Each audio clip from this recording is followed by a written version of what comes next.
to South Alabama to medical school, and we were able to get him up here as a resident.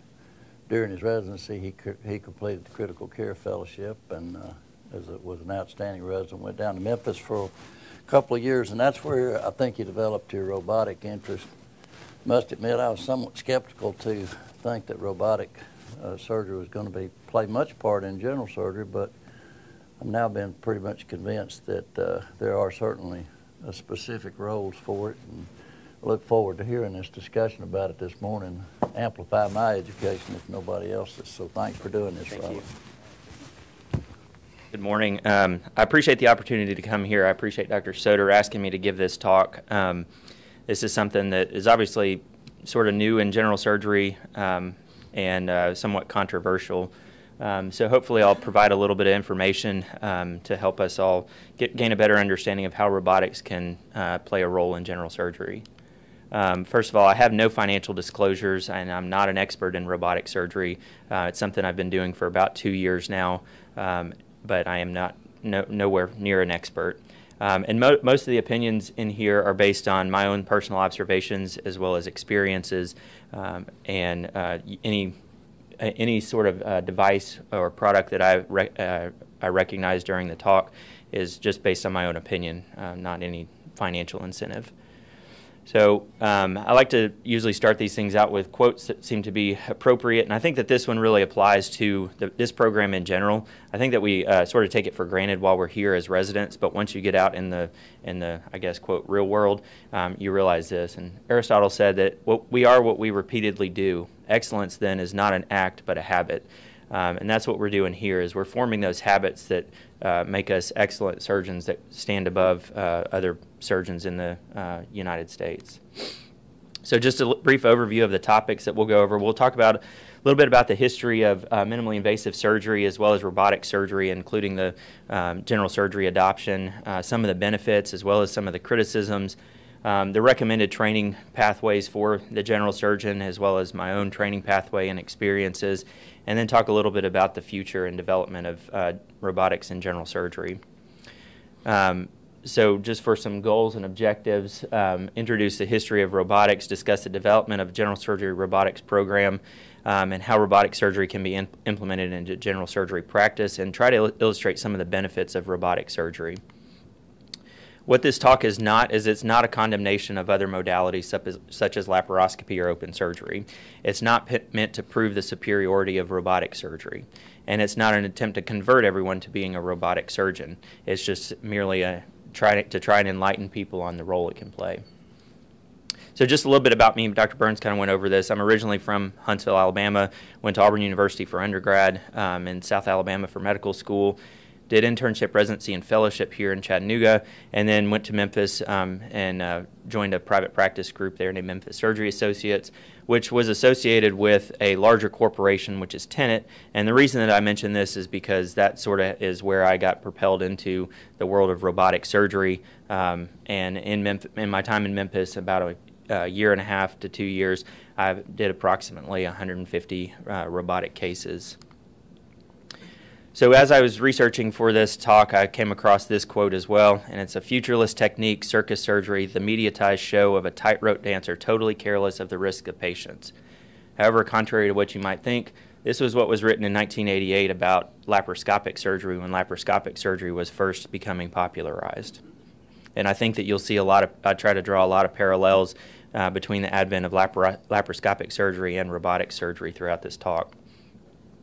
So just a brief background of laparoscopy. I truly believe that in order to know where we're going, we have to know where we came from. So laparoscopy really started to gain a foothold in the late 1980s, but as with any new technology in medicine, it was met with a fair amount of skepticism.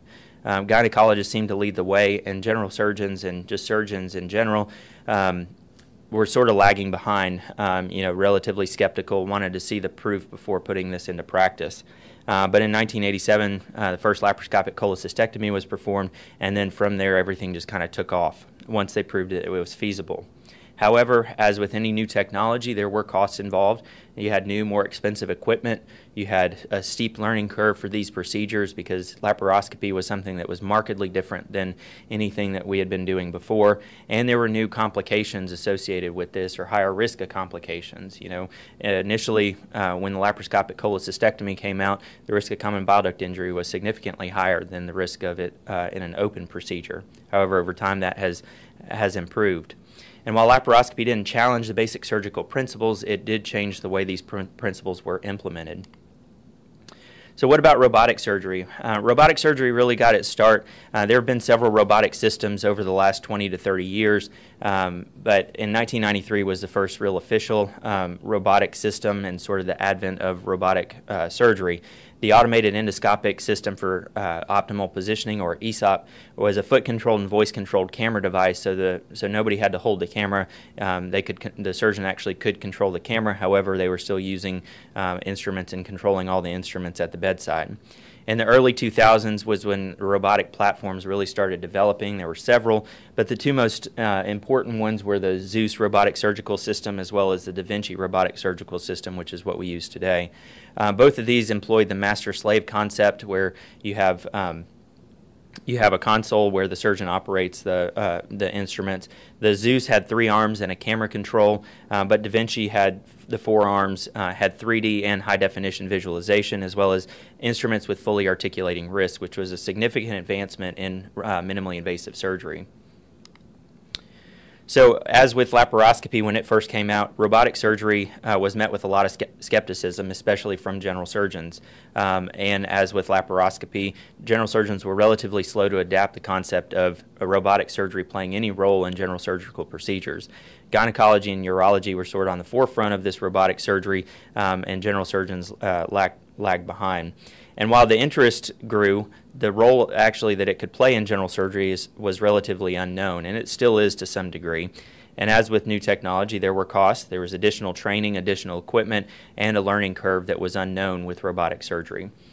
However, robotic surgery isn't changing basic surgical principles. It's just giving another option for the application of these principles. Unlike the transition from open to laparoscopic surgery, the transition from laparoscopic to robotic surgery is a little bit easier because we're already familiar with the minimally invasive modalities. It's just a different way of doing these minimally invasive procedures. So in general, who's adopting robotic surgery? As I mentioned, gynecology and urology were pretty much on the forefront of adopting robotic surgery. However, cardiovascular surgery, general surgery, bariatrics, colorectal, pediatric, ENT are all starting to recognize a use for robotic surgery. And contrary to popular belief, many robotic surgeons are advanced laparoscopic surgeons that have converted. I think a lot of people have the idea that, oh, you're going from an open surgeon to a robotic surgeon because you were never minimally invasive. However, the numbers show that it's actually most of the advanced laparoscopic surgeons that are becoming the proficient robotic surgeons. However, lack of laparoscopic experience does not seem to be a significant barrier to proficiency with the robotic system. This is just a little illustration showing the growth of robotic surgery, and this is specifically for colorectal surgery. This is in 2008, and the blue dots represent surgical centers offering robotic surgery, and you can see they're pretty spread out throughout the United States, and here in Tennessee there's very few, or really the Southeast in general. However, 9 years later, you can see that this has grown markedly in popularity and is being offered at a wider range of places. And that also shows in the literature where you can see that approximately 13 years ago we had approximately 100 papers published on robotic surgery to 2016 where you had about 2,300 papers. So it's something that is permeating through different specialties and making its way into the literature. So as far as general surgery goes, what are some options of procedures that we do as general surgeons robotically? This is by no means an exhaustive list. This is just some of the more common ones, and I've highlighted in bold the ones that I actually perform. So we have cholecystectomy, both single-site and multi-port cholecystectomy, colon resection, colostomy takedown, rectopexy, splenectomy, Nissen, paraesophageal hernia repair, Heller, ventral hernia repair, inguinal hernia repair, adrenalectomy, and small bowel resection, lysis of adhesions. There's also people doing foregut surgery, doing liver resections, Whipples, that sort of stuff as well. But why do robotic surgery? Well, if you ask the people that are perpetuating robotic surgery, they would argue that robotic surgery is better surgery. That is obviously up for debate. What are the advantages of robotic surgery for the general surgeon? And this is my opinion as to why I think robotic surgery has some advantages. Number one, first and foremost, is the 3D visualization that's offered with the robotic platforms.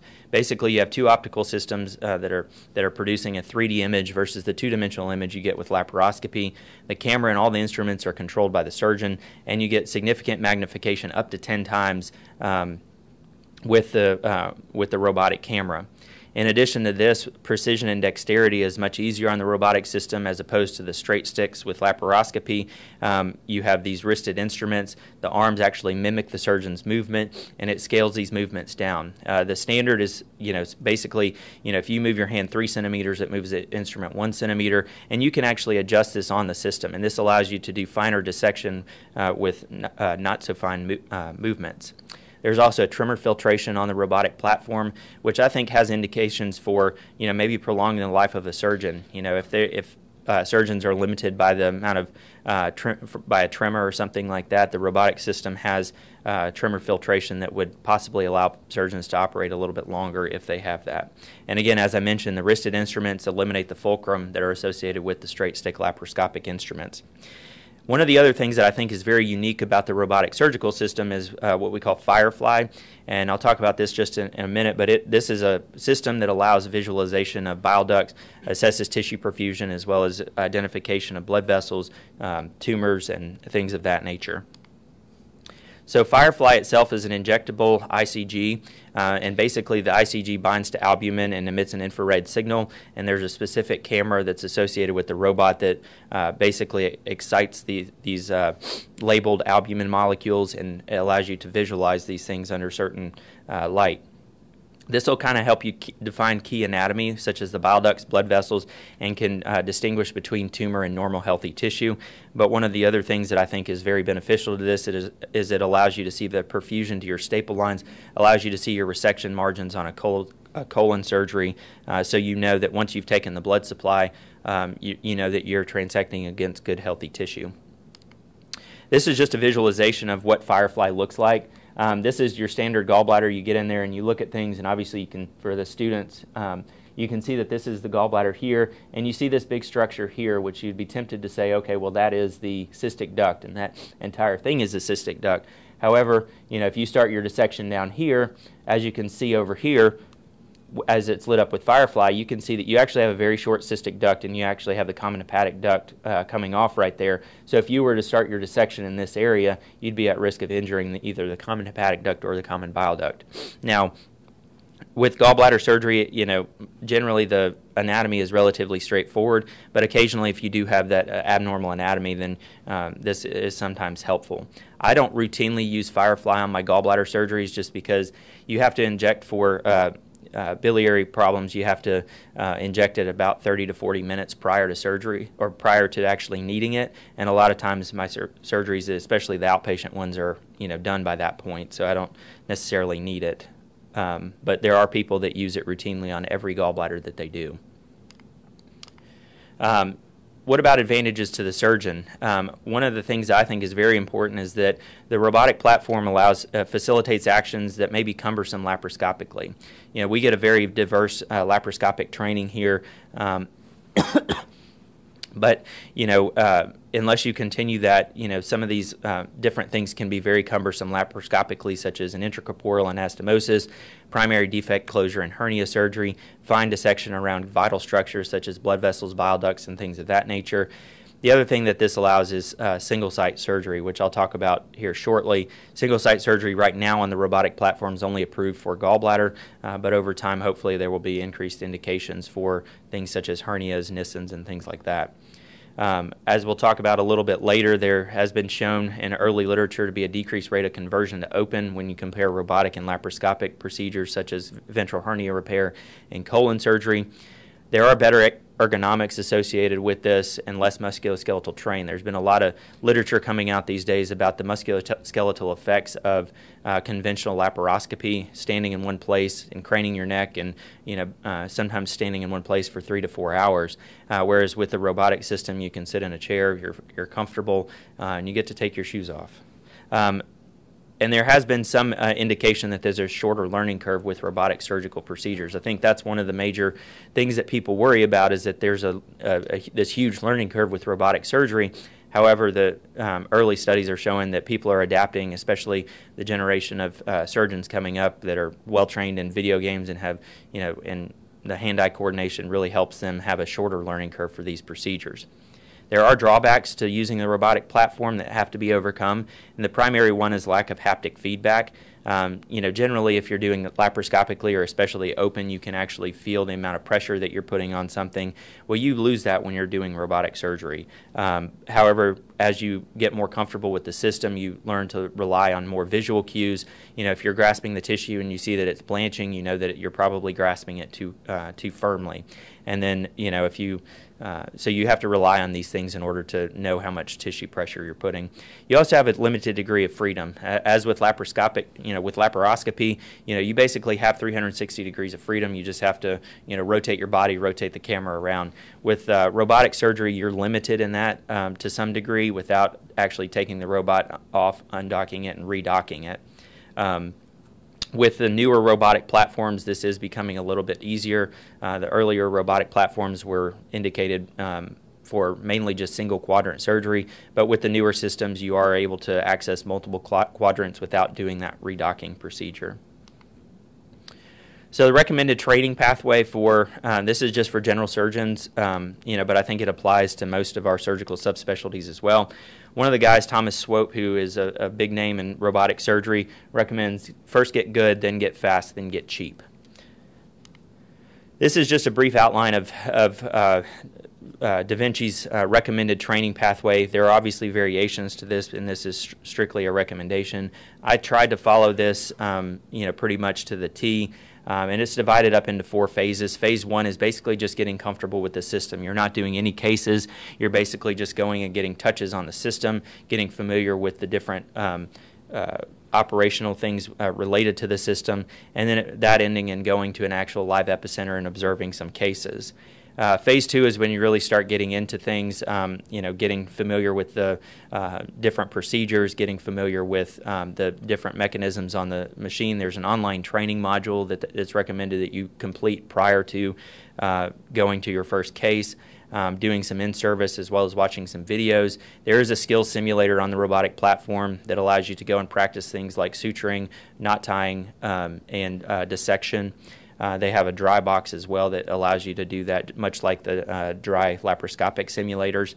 And that's followed by doing your initial case series. Generally, it's recommended that you go ahead and schedule your first few cases prior to going to your live training session.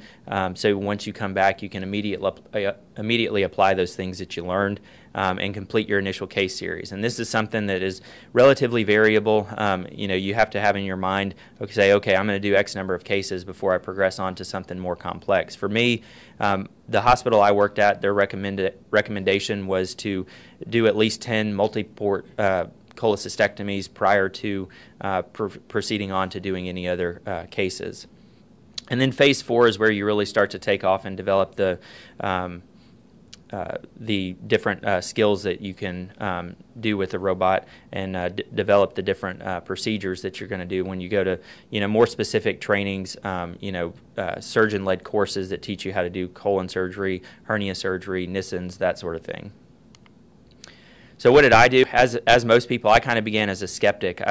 Basically, when I took my job in Memphis, I got a call from the hospital, and they said, "Hey, we have a robot here. Would you be interested at all in doing it?" And I said, I'm interested. I can't promise that I'm going to do it long term, but I will give it a chance. I was somebody that did most of the basic stuff laparoscopically, cholecystectomy, the occasional inguinal hernia, the Nissen, the occasional right colon, but I wasn't what I would call a proficient advanced laparoscopic surgeon. So in February of 2016, I started with the phase 1, did the online modules, did a lot of simulation and in-service with the OR team, and then I went to an epicenter case observation up in Pennsylvania with Dr. Gerhardt, followed up by my basic multi-port training. And then after that, I did my initial case series for the next about 3.5 months or so. I did 22 multi-port cases in preparation for doing more advanced cases. At this time, gallbladder was the recommended initial case in the hospital system that I worked at. We really didn't do inguinal hernias there, but obviously that came later. In June of 2016, I did single-site training, and I converted basically all of my gallbladder surgery to single-site gallbladders. And in November, I went to a surgeon-led advanced colectomy course. At this point, I had already completed a couple of robotic colectomies, but this was to help further my knowledge on how to do a robotic colectomy.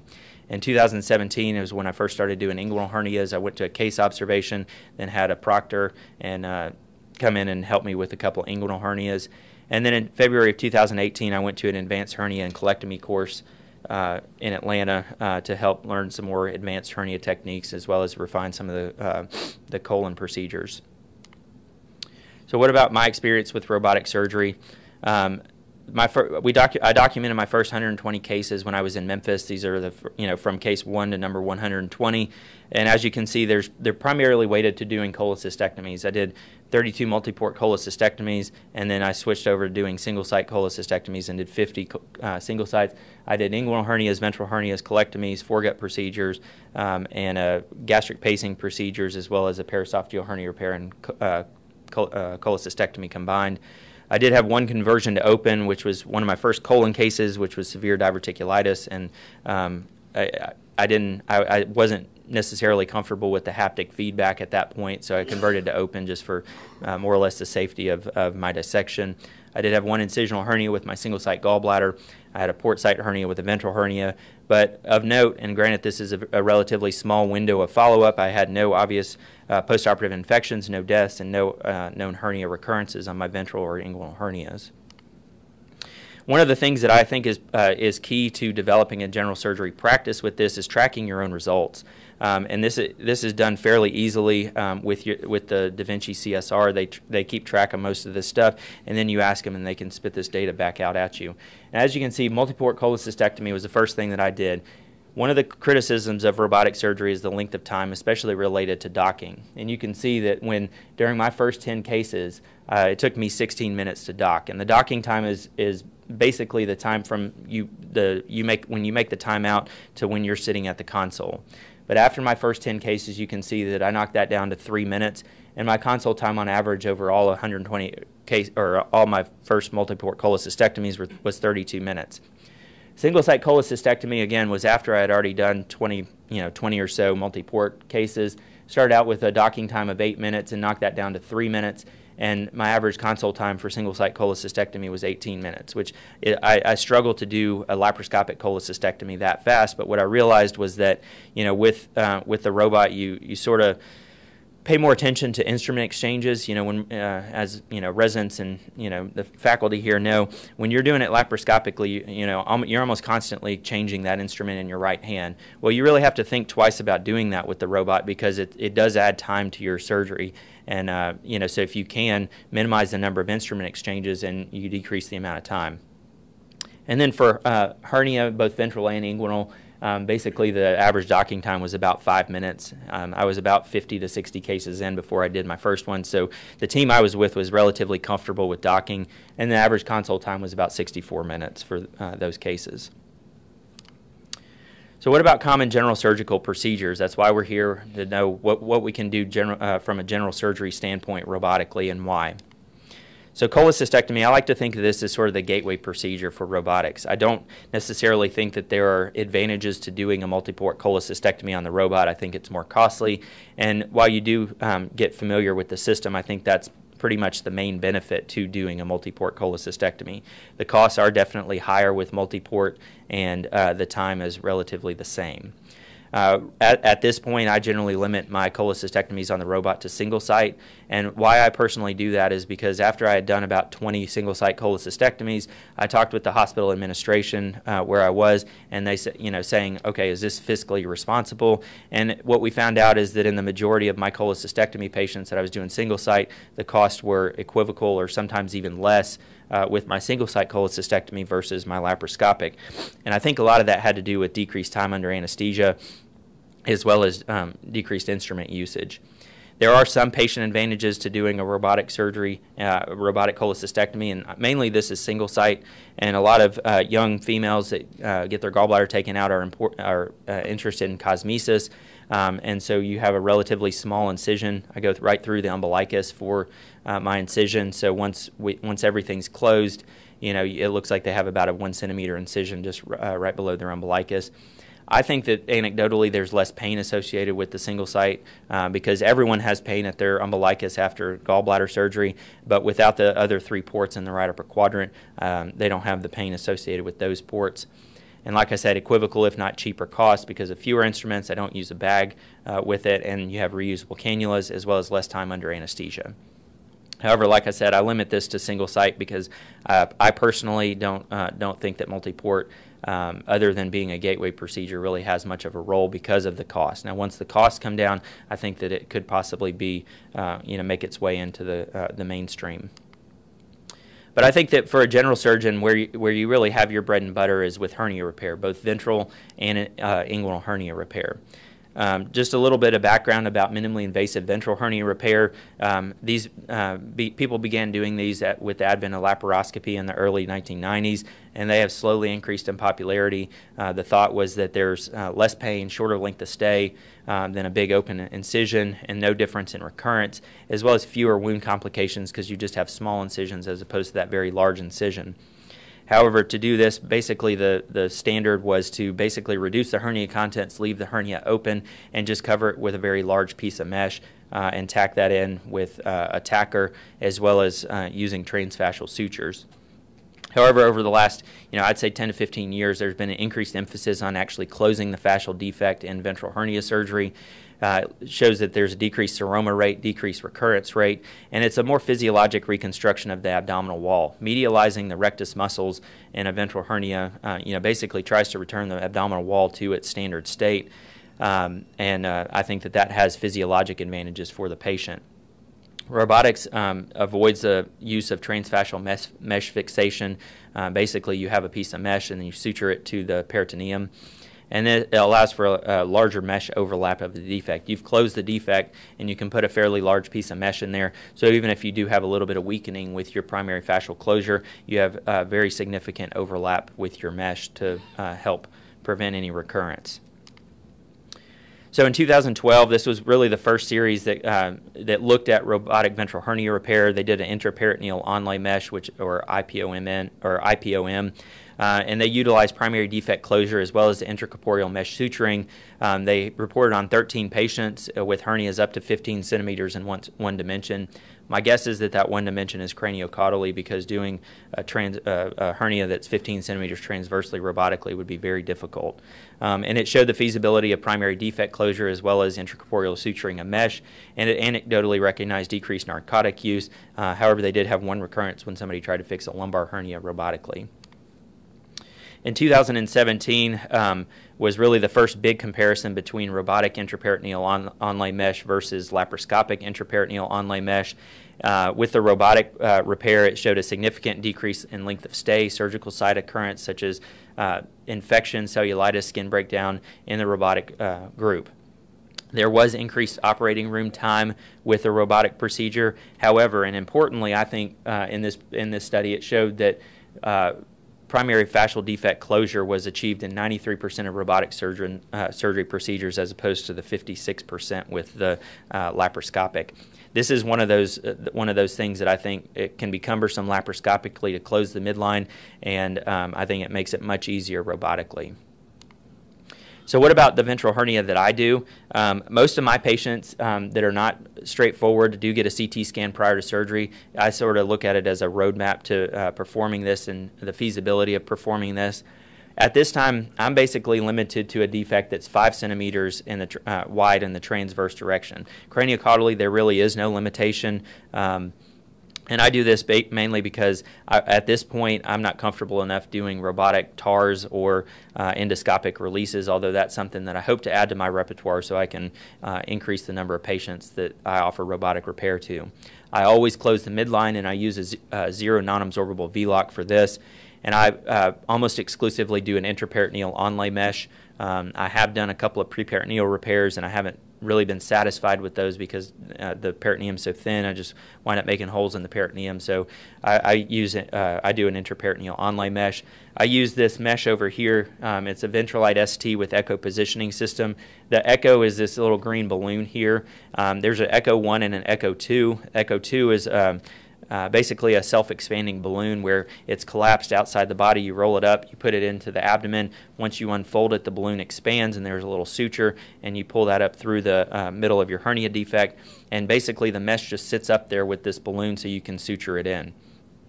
I personally think that there's a little bit of increased cost with this, but the time it saves me during the procedure I think is worth it. As you can see, a standard piece of Ventrolite ST costs about $370.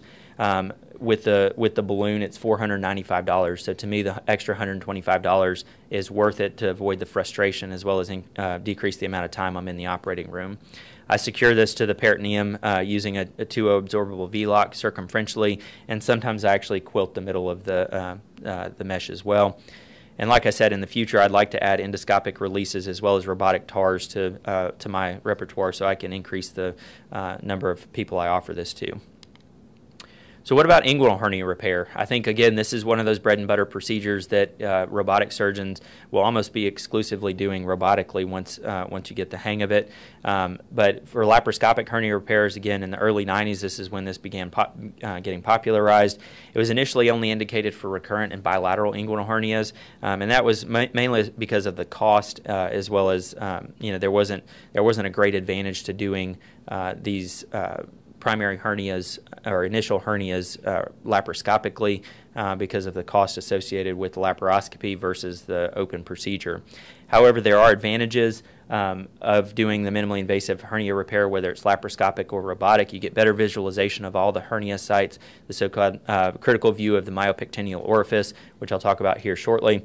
The ability to fix bilateral defects through the same incision, less pain and earlier return to activities, equivalent recurrence rates, and there's some thought that the costs are relatively equivalent when you consider the social and medical costs. Obviously, the medical costs are slightly higher because of the equipment, but when you talk about earlier return to work, less time off work, less time in the hospital, basically the costs are equivocal. There is a very steep learning curve for laparoscopic inguinal hernia repair. It's been estimated that to be proficient at laparoscopic inguinal hernia repair, it's about 250 cases to get proficient at that. And with the advent of robotic inguinal hernia repair has become very popular, and it is actually most people's gateway procedure these days. So just as a review for the students and the residents, this myopectineal orifice, as you can see, this is the view that you get doing a laparoscopic surgery, and there's been several studies, just as we have the critical view of safety during gallbladder surgery, you have the critical view of the myopectineal orifice that allows you to expose all the potential hernia sites and cover these so you decrease your chances of recurrence. And the myopectineal orifice is basically this area right in here that's bounded by the medial edge of the rectus muscle, the pubic tubercle, the psoas muscle, and then the transversus abdominis muscle up here. That allows you to expose all of these three different hernia sites and cover those with a piece of mesh so you don't have a recurrence, or you decrease your risk of recurrence. So what about comparing laparoscopic and robotic inguinal hernia? As I mentioned before, studies have validated the advantages of minimally invasive inguinal hernia repair for the reasons that we've talked about earlier. However, the adoption of laparoscopic inguinal hernia has actually lagged behind other laparoscopic procedures because of the increased cost as well as the lower reimbursement for laparoscopic compared to open surgery, as well as the learning curve associated with laparoscopic. The robotic platform has the potential to overcome these technical challenges. And in 2017, there was a quality of life study that showed that there were excellent quality of life scores associated with the robotic repair and demonstrated that it was feasible to do these. Anecdotally, I've noted that there's decreased hematoma, postoperative swelling, and postoperative pain in the patients that I've done a inguinal hernia on robotically. So for my inguinal hernia, I pretty much at this point offer a robotic transabdominal preperitoneal inguinal hernia to most patients, except those with a previous prostatectomy and those who can undergo general anesthesia. Doing a minimally invasive repair in a patient that's done had a previous prostatectomy is exceedingly difficult, and you wind up tearing the peritoneum. And so in those patients, I think that doing an open procedure is probably the right thing to do. I generally use Bard 3D Max. However, as I've come back here, I've started to use some ProGrip to see if my patients do any better or to see if I like it anymore. The main difference is with the Bard 3D Max, you don't have to fix it with suture, but just to make myself feel comfortable, I use 2 preperitoneal points of fixation using a Vicryl, whereas the ProGrip, you basically just lay it in the preperitoneal space and it sticks there and you just close the peritoneum on top of it. One of the things I have heartburn about, though, is that when you're talking about the Bard 3D Max, it's only $157 for a piece of mesh, plus the cost of a 2.0 Vicryl, which is relatively cheap, compared to about $350 for a 10x15 sheet of ProGrip. At this point, I don't know if it saves me enough time to using the ProGrip, but that's something that I'm trying to evaluate. And as I mentioned, lower incidence of hematoma and seroma, swelling, and scrotal pain. And there are all the advantages of the laparoscopic repair. I personally think that you get a better view of the myopectineal orifice, and I'm more confident in covering all of the potential hernia sites with the robotic transabdominal preperitoneal repair. What about colectomy? This is another procedure that I think that it is beneficial on the robotic platform. I sort of dabbled in laparoscopic hernias. I would do simple right colons laparoscopically, but that was pretty much it. Whereas with colectomy, I'm more willing to tackle even some more complex cases. Again, this began in the early 90s. However, initially was limited to relatively simple cases with small malignancies. However, this has evolved into doing more complex cases laparoscopically because there are significant advantages compared to the open procedure, such as faster recovery of bowel function, less narcotic use, fewer wound complications, and decreased length of stay. However, minimally invasive colectomy can be technically demanding. Obviously, if you're doing several of these a week, then you obviously get more proficient at it. But if you're only doing 1 or 2 every couple weeks, then there's not really that time to get proficient at it. It can be especially cumbersome in complex cancer as well, or infectious cases such as a patient that's had 5 episodes of diverticulitis. There is an increasing role and importance for intracorporeal anastomosis also. As I'll show in the next slide, there are studies that are coming out that are showing the benefits of doing intracorporeal versus extracorporeal anastomosis. I personally think that with robotics, it's easier to do an intracorporeal anastomosis, and as I'll show, there's literature out there to support approximately a 50% lower conversion rate to open when compared to laparoscopic surgery, which has significant implications for the patient as well as for the cost. So this is just a study that talks about intracorporeal anastomosis, and this is actually just involving laparoscopic right hemicolectomy with ICA versus ECA. And as you can see, pretty much in all categories studied, there's a statistically significant decrease in postoperative complications, surgical site infections, need for postoperative intervention, length of stay, and incidence of incisional hernia. So what about robotic surgery? So we know based on studies that intracorporeal anastomosis has benefits. So how can we increase the use of intracorporeal anastomosis? And I think that this is where robotics really plays a role for the general surgeon. If you're looking at these charts up here, in the blue here, this is the Da Vinci robotic surgery. In the light gray, you're looking at laparoscopic with extracorporeal anastomosis and intracorporeal anastomosis, and then laparoscopic with extracorporeal. And you can see, obviously, there's a longer operating time with the robotic procedure. However, I think one of the most significant things is the conversion percentage in the robotic group is under 4%, and it's at least 2 to 3 times that in the laparoscopic group. Robotic with intracorporeal anastomosis shows earlier time to flatus and a lower mean length of stay. So we talked about conversion. The conversion rate is quoted to be up to 50% when you're talking about laparoscopic versus robotics, and I think that this has significant cost implications. This is an observational study that examined the rate of conversion and payments associated with conversion to open in about 3,000 colorectal procedures, both laparoscopic and robotic, and it showed that the lap to open conversion rate was approximately 15%, whereas the robotic to open conversion rate was about half that at 7.6%. Now, granted, of those 3,000 cases, it was significantly weighted towards laparoscopic surgery, and it was not a 50-50 breakdown between laparoscopic and robotic. We've noted that the costs and the payments are higher for open surgery as well as when you convert from minimally invasive to open, so this has implications as far as costs to the patient when you're talking about converting to an open procedure. So I would argue that some of the excess expenditures associated with robotic surgery can be somewhat offset by the significantly lower rate of conversion. So what about my colectomy? As with most colectomies, whether they're open or minimally invasive, all of my patients get an ERAS protocol and a bowel prep. I attempt to perform an intracorporeal anastomosis in all of my patients. Thus far, I've been able to do it in all of my patients. And I generally perform a side-to-side isoperistaltic stapled anastomosis with a sutured closure of the common enterotomy. That being said, as with open surgery, you basically see how things lay and do your anastomosis that way. Or for a sigmoid or low anterior, I'll do an EEA stapler. Generally, I use Firefly on all of these to define my resection margins. Doing the dissection, you take the blood supply and I inject Firefly, and almost immediately you can see the viability of the colon that's left, and that can help you define your resection margins. And then I extract it either through a small paramedian incision or a fan and steel incision using a wound protector. You're able to get most of these specimens out using, and unless it's a giant tumor, you can get these out through about a 2 to 2.5 centimeter incision with that wound protector. Whereas if you were doing an extracorporeal anastomosis, you'd make a much bigger incision in order to facilitate that. So what are the criticisms of robotic surgery? And there are many. Criticisms are the learning curve, which I think we've talked about. Obviously, the cost is one of the biggest things and biggest barriers to people accepting robotic surgery. Longer operative times and outcomes compared to laparoscopic surgery. At this time, in the relatively early stages of robotic surgery, there has not been any demonstrated improvement in outcomes consistently in the literature.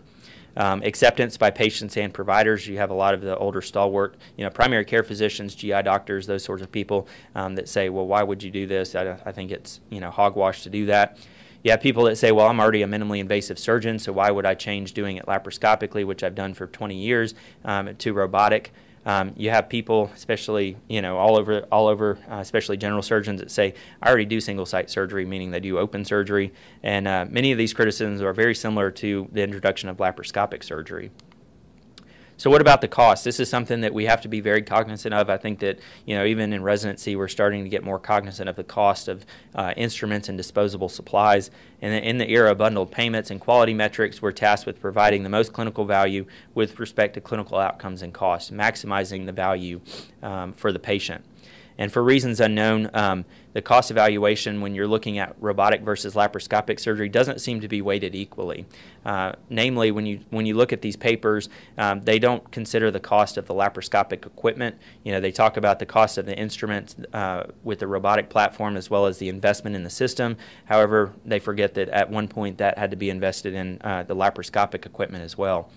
So just to give you an example, the Da Vinci Xi system is approximately $2.3 million to purchase it. But if you think about it, a lot of these hospitals are getting these for the other specialties, whether it's gynecology, urology. And so each time you use the system, the actual cost per procedure goes down. So if you look at it that way, then doing robotic surgery on a robot that's already available is probably a reasonable thing. Now, that being said, I'm not sure that many hospital systems would buy a robot exclusively for a general surgeon that's just dabbling in robotics. It probably doesn't make sense to do that. The instruments themselves are relatively expensive. They cost anywhere from $1,800 to $4,600 per instrument, and each of the instruments has approximately 10 lives, so you're talking about $180 to $460 per use, which, again, that's something that we can actually control. Decreasing the usage of instruments and unnecessary usage can help control the cost. There's also maintenance associated with the robotic system.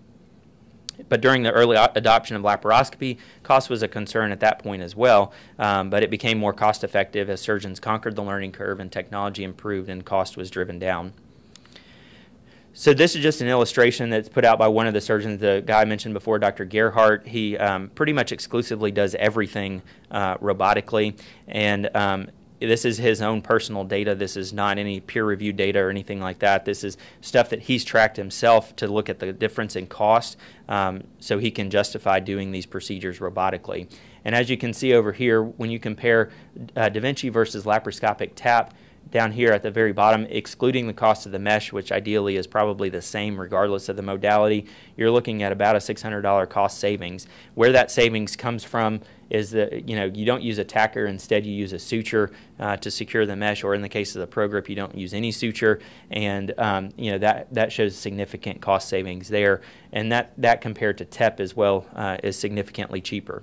Again, this doesn't necessarily apply to everyone out there. This is this own surgeon, his own personal data for about 50 of the inguinal hernia repairs. And as you can see, as proficiency increases, the cost actually increases as well. Or the cost actually decreases, cost benefit increases.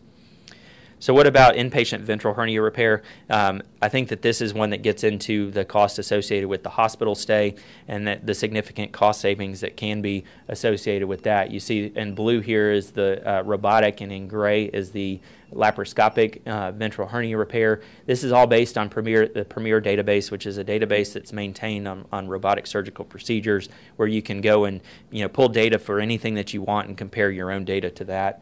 It's actually a very good tool. And you can see decreased length of stay, fewer complications, decreased risk of surgical site infection, although that is not statistically significant. There was an increased operating room time by about 15 minutes. However, there's a significantly decreased risk of conversion, and as with other procedures, the conversion from a minimally invasive to an open repair has significant cost implications.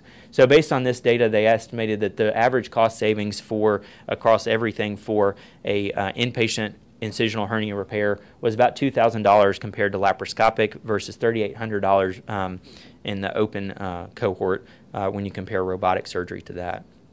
So I think that that's fairly significant.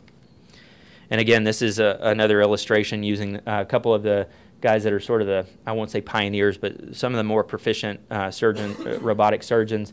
And as you can see, the way that they do their particular procedures, the actual cost of doing their ventral hernia repairs is significantly cheaper than laparoscopic and at least equivalent to open. And what about colectomy? I think this is, again, an opportunity to save a significant amount of money. Where I think this really gets you is length of stay. In light blue here is this specific doctor's own data. In the dark blue is the Da Vinci, and the dark gray is the laparoscopic, and in the light gray is the open. As you can see, comparing minimally invasive to open, you have a significant decrease in length of stay, and that equates to approximately $1,500 per day on estimates. As well as conversions, you have your conversion rate is less than half of what it is using the laparoscopic and open techniques, and then the complications are significantly decreased also. So when you take into account these costs, then you can argue that the actual cost, there is actual benefits and cost savings associated with robotic surgery. So what about operative times? As with any new technology, there is a learning curve associated with this, although based on personal experience, I would say that the learning curve is significantly lower with robotic surgery and certain procedures versus laparoscopy. The biggest example that I have is that I was never really in love with doing a laparoscopic inguinal hernia. I would do them for specific indications, but generally I wouldn't just offer them to everyone because I wasn't what I would consider proficient at doing that. It seemed like there was always something, that seemed to hold me up and take more time than it should have. With the robotic inguinal hernia repair, after about 4 or 5 cases, I felt fairly comfortable doing them, and realized that my time significantly decreased while doing them, and it was a lot easier on me. One of the key elements of the operative time is actually the time to dock, and that's been one of the big criticisms of robotic surgery. Oh my gosh, it takes 45 minutes to dock, get the patient in there and then dock the robot. Well, I've found that that's not really true, but that is also something that's modifiable. If you get the same team consistently, you guys practice on doing dry runs instead of just doing it when the patient is on the table, then I think that you can significantly decrease your operative time using that team training, communication between team members and things like that. Everyone going into the operating room knowing that they have the role. This person's going to dock arm 4, this person's going to dock the camera, this person's going to do this or that. And then with more touches on the system, your economy of motion improves, and it also decreases your operative time. So what about the comparison to laparoscopic? Well, we've touched on a lot of this already. The increased costs with regards to instruments, operative time, and conversion rate. The outcomes at this point are relatively equivocal. But however, there are trends that are showing towards shorter length of stay. My own personal thought on this, though, is it's really hard to sort of define this data at this point because in the era of ERAS, as ERAS is getting better, I think that that's decreasing the length of stay for everyone. So I'm not really sure how much to attribute to ERAS versus to the actual robotic platform. But then the other thing that I think is not considered a lot of times is what about the surgeon? From personal experience, I think that doing a robotic surgery is easier on me. I get to sit down at the console. It's a much more comfortable position. To me, I like the 3D visualization. I like the ability to, magnify if I need to. The fine motor movements that, are available with the robotic platform. I think that provides advantages to me as well. And I think that that's something that has to be considered. If a surgeon is more comfortable doing it a certain way, I think that there is you can't really put a price on that. And then also, as we mentioned, the musculoskeletal problems that can be associated with doing straight stick laparoscopy. And then again, the rate of conversion, but as I mentioned, it's been demonstrated to be 50% lower in robotic colorectal procedures. So what about a cost analysis? There's been several cost analysis out there, and thus far, most of the cost analysis have been able to show that laparoscopy is indeed cheaper. It's what we already know. However, a lot of these studies are not exactly, you can't really take them at face value because when you look at what they're actually assessing, they basically are assessing everything associated with the robotic system, the cost of the system, the cost of the instrument, the cost of everything else, whereas with the laparoscopic, they basically assign a value of $0 to the instruments that are reusable, and I don't think that that's necessarily a fair comparison. So what's next? You decide that you want to do robotic surgery. What's next? Well, I think that one of the things that you have to have an idea of what you want in your practice, and you have to have a game plan for building a successful practice. And again, this goes back to touches on the system, getting more efficient with things, trying to have the same team consistently doing dry runs. And if you can, when you go to your training courses, actually take 1 or 2 of your team members with you so you guys can get that practice in doing things. You have to have hospital buy-in for this, though. I think that was one of the advantages I had when I started robotic surgery, was that the hospital was all in with this. So they wanted, they didn't, it was a for-profit system, so they had the ability to say, okay, we don't care what the cost is. This is something we want offered here, so let's do it. And to steal something from Dr. Cunningham last week, you have to recognize that value equals benefit over cost. So the hospital wants this value, but you have to either increase the benefit for the patient or decrease the cost in order to provide actual value. And I would also recommend getting a steering committee together so you have a guided direction for robotic surgery in your hospital. And generally, most of the more proficient robotic surgeons recommended, adopting a full speed ahead mentality to robotic surgery. Don't say, okay, well, I'm only going to do, very specific patients robotically, which would equate to doing 1 case a month, because you're never going to get more proficient that way. I think you either go all in or don't do it at all. And I think it's important to track your own results. I'm sort of a numbers guy. I like to see numbers. I like to see my own numbers. So I personally track my own results, but you can get them to pull your data and see how you compare to other people, and that can let you know where you need to improve. Do you need to decrease your instrument cost? Do you need to decrease your operative time and get more touches on the system? What do you need to do? As with, in order to establish a successful practice, overcome these barriers to implementation, such as cost, which is something that in certain situations we can actually control. There is a lack of prospective trials showing superiority, and therefore I think that that's something that needs to be hashed out in the literature over the coming years. This generally lacks widespread acceptance in the general surgery community, but I think as the literature comes out and shows that it may be better, then I think that you'll have more acceptance. And again, institutional buy-in and then community awareness. If the community is aware that this is available to them, then they may actually request this. And finally, one of the things I thought was interesting, one of the potentials for robotic surgery is this idea of telesurgery. There are potential applications for remote surgery that are being investigated currently in military settings, rural settings, international settings. However, with the current technology that they have, there is a delay in the actual movements of the instruments. The more distance you get, that information can only travel so quickly over the current technology, so you may move and then there may be a 3 or 4 second delay, which could cause problems with the actual procedure. And there's also a requirement for trained staff on the other side of the remote location for port placement, docking, and then you have to have somebody that's trained to take care of emergencies if something happens, like you get into the iliac vein or something. Obviously, that's a problem, and you need somebody there that can take care of that. Thanks for listening. I'll be happy to take any questions and comments, criticisms. I want to ask one technical question before we get into the more general things, and that is, explain again why you don't need to secure the mesh in a tap with the robot. So generally, putting it in the preperitoneal space, using ProGrip has sort of the sticky on one side, so it actually sticks to the underside of the muscle, and then you tack the peritoneal flap up there to hold it in place. I haven't gotten bold enough to not at least secure my 3D Max mesh. I still put 2 sutures in there to secure it medially. And but could you not use the ProGrip for a laparoscopic? You can.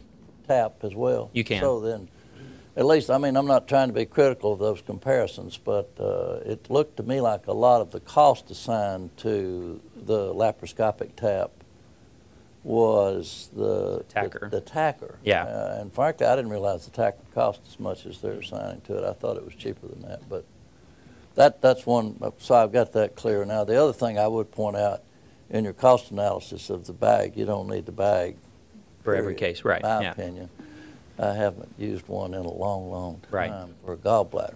Anyway, but Dr. Stanley.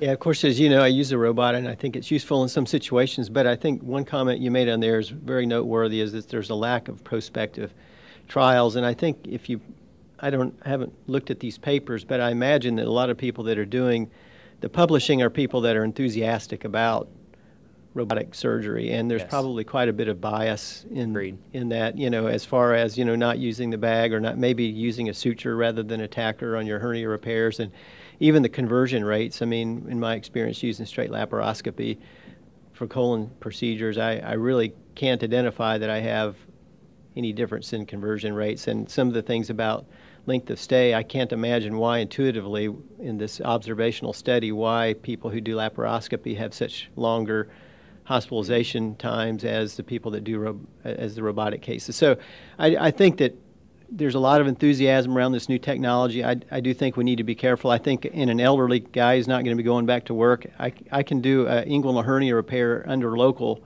anesthetic with conscious sedation. I think it's going to be cheaper. I agree.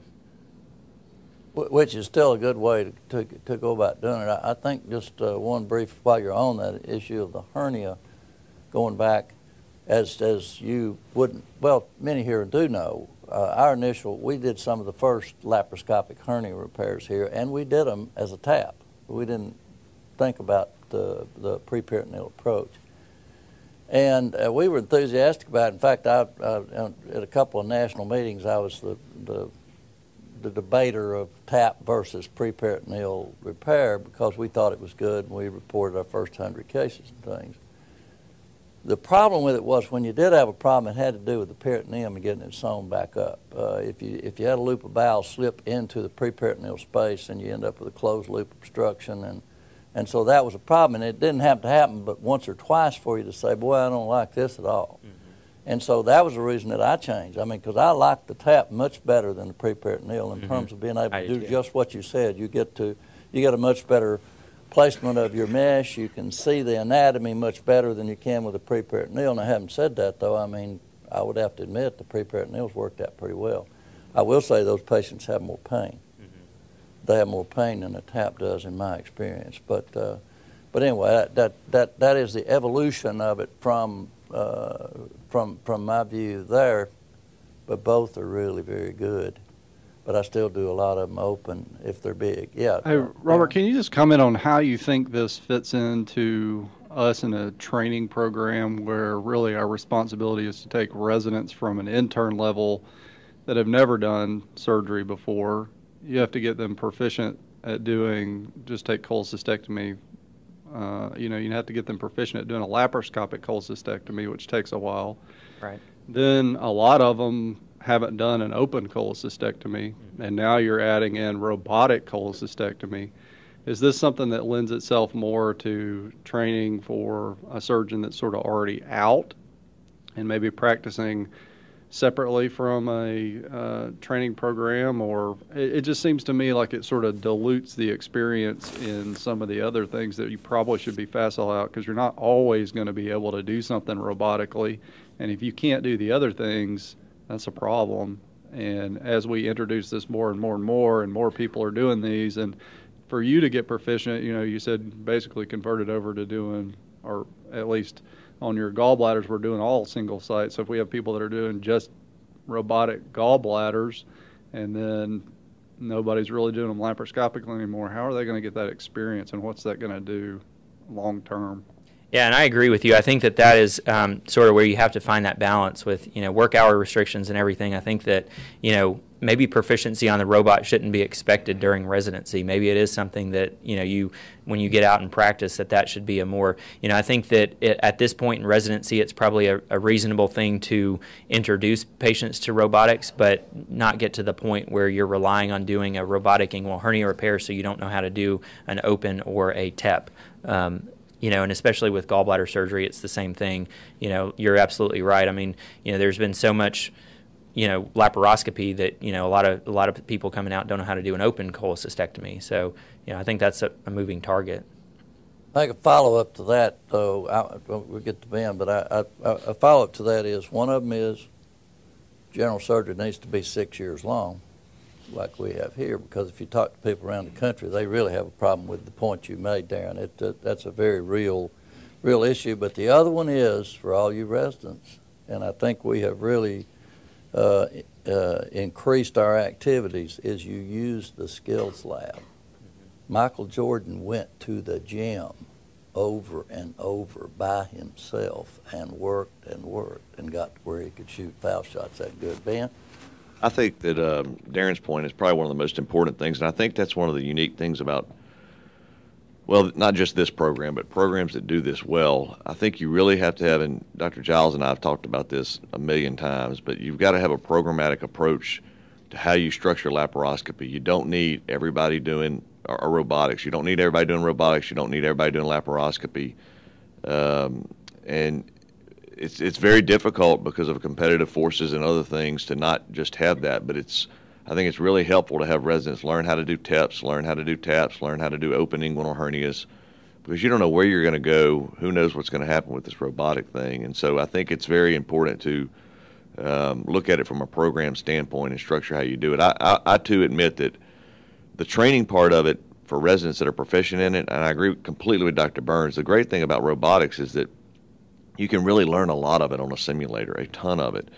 But if you get in the operating room and you've never done it, and then you have a faculty that's proficient at it, because of the cost constraints and everything else, it's very difficult to let somebody struggle for an hour trying to do some aspect of the procedure, because it is going to be more expensive if you keep that robot docked for an hour, 2 hours doing an inguinal hernia. So. In your lifetime, you're going to have to use the skills lab. The ORs, hospitals are not going to be able to allow you to learn in the OR, as we have done for years. I mean, we're still doing it, and God bless us for having a chance to do it, but we have to realize you're going to have to adjust. Those of you that are going to have my role and other people's roles down the road, you're going to have to force your students into doing something that intuitively don't want to do, and that's go to a lab and go to the gym, shoot the shots. Heath? Robert, first I want to say That was a great talk, and thanks for giving both sides, because that's one of the things you don't always see in robotic talks, and appreciate that.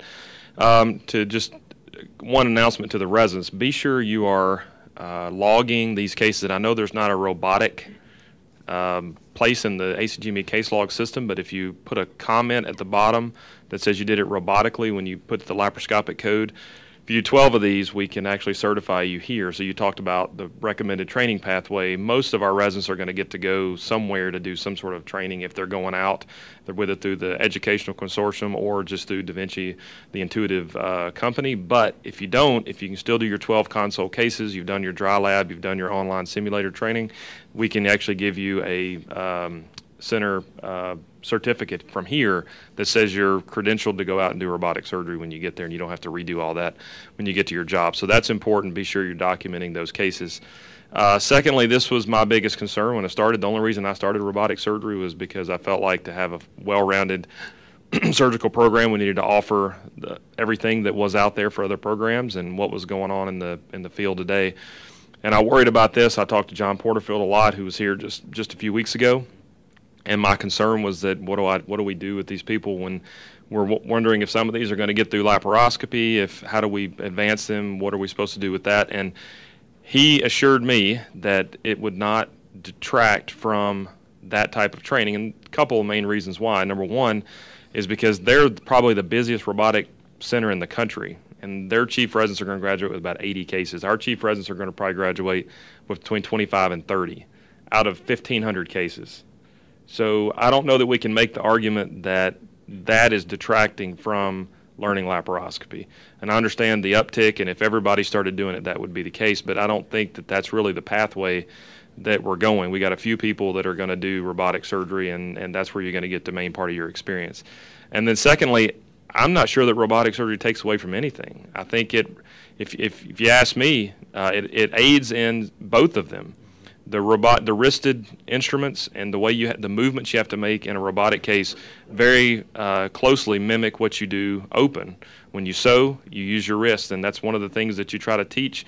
I remember Philip Smith and Dr. Burns trying to tell you, pronate your wrist. I mean, you're not working on a fulcrum when you have your hand, and so you have to make those movements robotically, and it's one of those things that actually helps you as you go forward. And then with laparoscopic, the visualization and the ability to show somebody the planes in a robotic case, like I know you've done, actually assist them when they get to a laparoscopic case and they're trying to do that, dissect that plane. They've seen it actually more up close, and so I think it can actually benefit both of the other procedures, and it's actually something that you can add to it. It's not taking away from it in any way. So that's my 2 cents. I think the thing you have to do is realize that you have to, as a student of surgery, go back to pathophysiology, understand the disease that you're treating, and realize that you're doing an operation one way or the other. You're doing it open, you're doing it laparoscopically, you're doing it with the assistance of a robot, and don't get away from that. And that was the understanding we had to do with laparoscopic surgery versus open, is that, hey, this is just another way to do the same operation that we have always done. Now, there were some technical differences, but there always were technical differences in open surgery as well. Different suture materials, different exposure, different type retractors, and things like that. So that's what we in surgery should do. We need to break. I know I can't help but point out to people how proud, at least I am, of his constant reference to what does this cost the healthcare system. And thank God we still do that here. I don't think you'd hear this kind of Grandrounds presentation very many places in America based on just talking to chairman of places. They say, well, we don't talk about that kind of stuff. We just talk about pathophysiology and whatever. And so I'm especially proud that we do that in Grandrounds here, and especially proud of the way you did this today. This was a superb presentation. Thank you very much, Robert. Really good. Appreciate that.